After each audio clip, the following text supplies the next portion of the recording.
Well, on Thursday, nearly 8 years after he was overthrown in an insurrection, former president of Burkina Faso Blaise Compaore returned from exile to take part in a meeting with the current temporary president Paul-Henri Damiba and other previous leaders.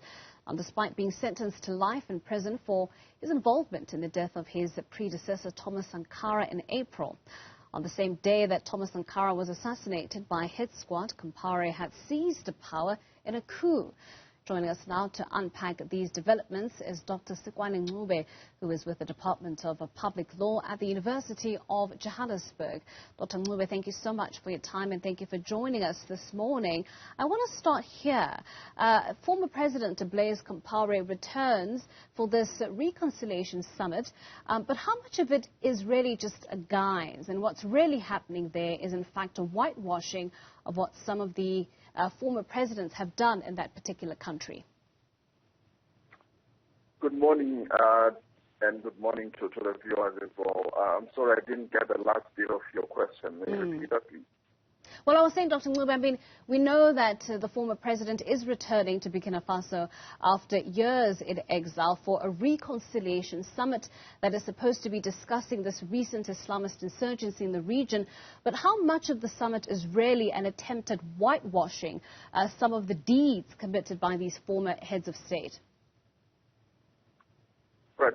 So I think the problem is twofold. So the first is that which concerns the internal politics and law of Burkina Faso, and secondly, it brings in the role of regional organizations.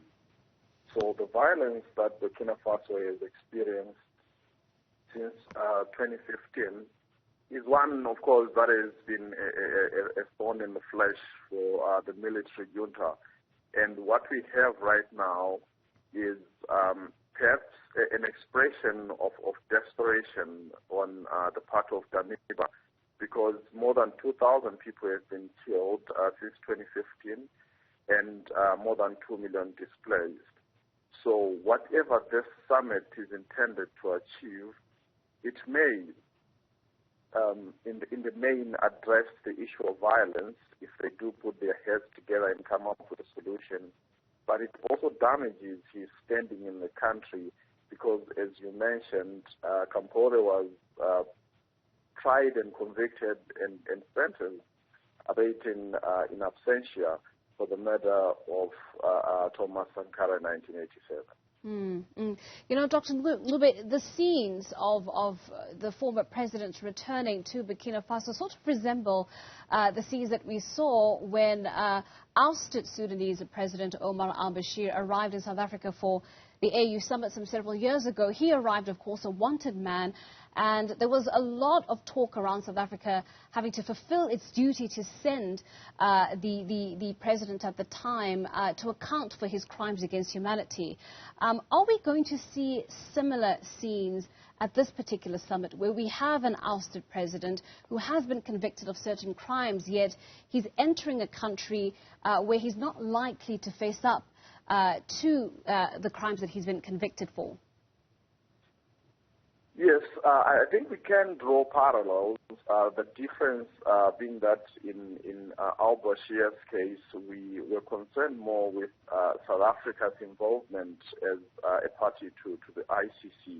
But in this case, it's the national laws of Burkina Faso that are on trial. As I indicated earlier, that we have to demarcate the issues and look at internal laws of Burkina Faso, and secondly, what perhaps regional organizations can contribute.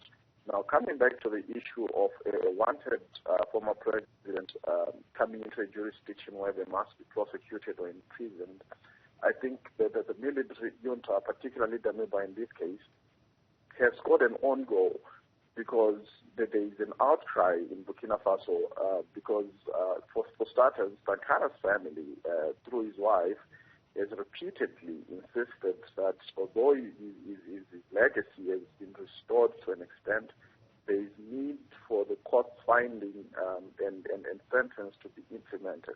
And we must recall that Compaore was convicted and sentenced by a properly constituted court. So if Damiba wanted him to come in, he should have pardoned him first when he was outside the country, so that when he came in, he would be a former president who has been convicted but has been pardoned. And that way there would not be a constitutional crisis, which this visit threatens to be.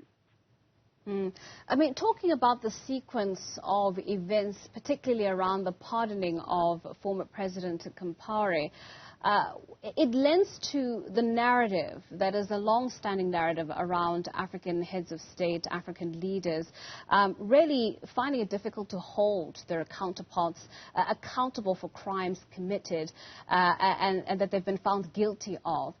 Why are we continuing to see this trend? I mean, what is it about this particular gentleman's club that makes it very difficult for either individual to hold another head of state accountable for crimes committed? It's obviously an issue of interest. And when you look at Blaise Compaore now, immediately he fled to the Ivory Coast. He was given citizenship. And because he's a citizen, he cannot be extradited to Burkina Faso. And Damiba has even made it worse by inviting him when there's an outcome that requires that he be imprisoned. But getting back to the issue of mutual protection, they know that in their dealings there's a lot that violates either national laws or even international law, and as a result they've perhaps gentlemen's pacts to protect each other.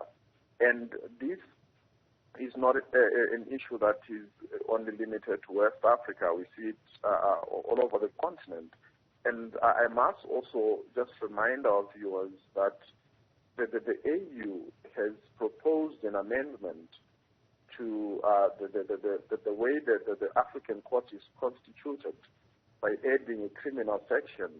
And that criminal section will expressly be prohibited from the prosecutor's office, that is, to press charges against any head of state or government official.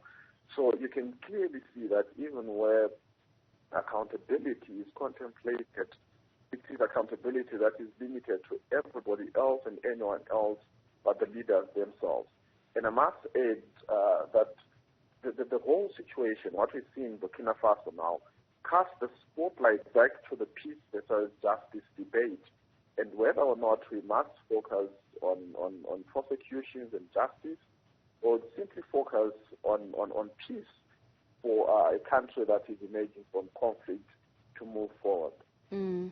I mean, it's very similar to, the position that South Africa found itself in at the dawn of this country's democracy, having to choose between reconciliation, amnesty, and retribution. In our case, in our context, of course, reconciliation paved the way for democracy. But years later, we often, asking ourselves the question whether or not justice was properly meted out in that instance. What are we saying about justice for the Sankara family, who clearly have had courts convict this individual of having been involved in the disappearance and murder of Thomas Sankara, and yet have to weigh up the interests of Burkina Faso, the interests of a country, as you've mentioned, coming out of conflict and in desperate need of peace? What of justice for the Sankara family in this instance? We will recall that when the conviction was announced and subsequently the sentence, there was a lot of praise for that decision. And let me just add as well that this is not even an issue of justice for the Sankara family, but for a lot of Burkinabers and a lot of Pan-Africanists across the continent who have always felt and insisted that there was a need for accountability as far as the killing of Sankara is concerned.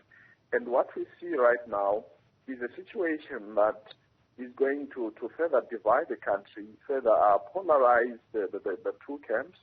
And as I said, I think that the most prudent thing to do would have been to pardon him when he was outside the country, because what he has done now is to simply show that he has control over the judiciary, he has control over all the government departments, and they take instructions from him, Damiba, that is the interim president. So there's certainly not going to be justice for the Sankara family. That's a given, because we all know that Compaore made the journey on a strong undertaking by Damiba that he would not be detained and eventually put in prison. So questions now arise as to whether or not the victory that was celebrated post the conviction and sentence is a victory at all, because clearly Compaore will not spend a day in prison. Well, just in closing, Dr. Ncube, we know that the former heads of state, including the temporary president Damiba, are gathering for a reconciliation summit. What needs to come out of this particular gathering, this meeting, to ensure some sort of stable transition for Burkina Faso during this tumultuous time that the country is facing? It's an irony, is it not, that we speak of it being a reconciliation summit, and in the process of getting to it, there's a lot of damage that is being done to the country's social fabric. Because clearly, the very act of Compaore coming into the country does a lot of damage to the reconciliation and to the rebuilding of the country going forward. But coming back to your question of what we possibly can have out of it, as I indicated in my introduction, that Damiba is desperate. 2,000 people have been killed since 2015, 2 million more displaced, and it's difficult to try and imagine what he thinks he will achieve by trying to stem the insurgency and yet damaging trust within the country. So I don't expect much from that summit, because clearly it's one that is designed perhaps to sanitize his image, to give an impression to the country that he cares about what is happening as far as the insurgency is concerned, and that he is trying his best. But you and I can ask, what is it that the former leaders would give him that is not readily available from analysts and commentators that have been watching that region for a while? An ironic situation indeed. Dr. Ncube, thank you so much for your time. We'll leave it there. That's Dr. Sikwane Ncube, who is with the Department of Public Law at the University of Johannesburg, helping us to make sense of the return of the exiled, ousted President Blaise Compaore to Burkina Faso.